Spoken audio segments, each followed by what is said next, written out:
সারিবদ্ধভাবে ও আঁটি বেঁধে রোদে শুকানো হচ্ছে উলু ফুল। এই ফুলের নাম অনেকে প্রথমবার শুনলেও এটি মোটেই অপরিচিত নয়। এই ফুলগুলো দিয়েই বানানো হয় ঘর পরিষ্কার করার ঝাড়ু।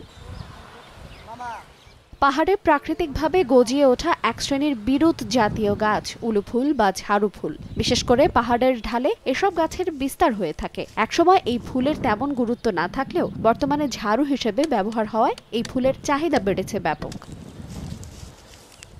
খাগড়াছড়ির পাহাড়ি এলাকায় এখন চলছে উলু ফুল সংগ্রহের মৌসুম। চাষাবাদ না হলেও এই ফুলের বাণিজ্যিক সম্ভাবনা বাড়ছে। সাম্প্রতিক সময়ে পার্বত্য এলাকায় উলু ফুলের বিশাল বাজার সৃষ্টি হয়েছে। এতে স্থানীয়দের কর্মসংস্থান সৃষ্টি সহ এসেছে আর্থিক সচ্ছলতা। যাদের জায়গা জমি প্রচুর আছে তারা এটা বাণিজ্যিকভাবে এটা উৎপাদন করে, আর আমরা যারা আর্থিকভাবে অচল আছে, যারা সাধারণ মানুষ, তারা এটা জঙ্গল থেকে খুঁজে খুঁজে নিয়ে আসে আর এভাবে বাজারে নিয়ে আসে, আর এটা বিক্রি করে আমরা আর্থিকভাবে কিছুটা লাভবান পাই।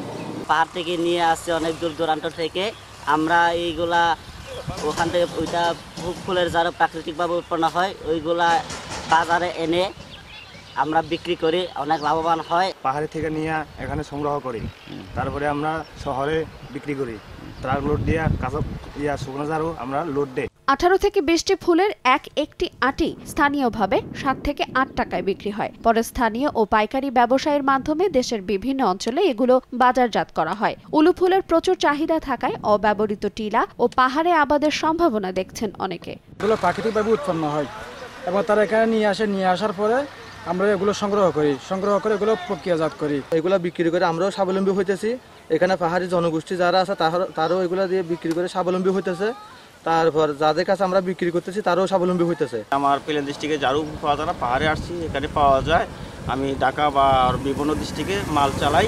আগামীতে অর্থকরী উলু ফুল ঘিরে পরিকল্পনা নেয়ার কথা জানিয়েছেন সংশ্লিষ্টরা। এটা জনপ্রিয়তা দিন দিন বাড়ছে এবং কৃষকরা লাভবান হচ্ছে। এই জন্য আমরা মনে করি আগামীতে ঝাড়ু ফুল নিয়ে কোনো সুনির্দিষ্ট পরিকল্পনা নেওয়া যায় কিনা সেটা আমরা ঊর্ধ্বতন আমাদের যারা পরিকল্পনা করেন তাদের সাথে আলাপ করব। এখন পর্যন্ত আমরা 3,60,000 টাকা আমরা রাজস্ব আদায় করেছি। আমরা ভবিষ্যতে আমরা সেটা অন্তত 15 লক্ষ টাকা এই বছরে আমরা উলু ফুল থেকে রাজস্ব আদায় করতে পারবো বলে আমরা ধারণা করতেছি। খাগড়াছড়ির দীঘিনালার নারায়ণছড়ি রেঞ্জের প্রায় 45,112 একর সংরক্ষিত বনাঞ্চলে রয়েছে উলু ফুলের বিস্তার। সময় সংবাদ, খাগড়াছড়ি।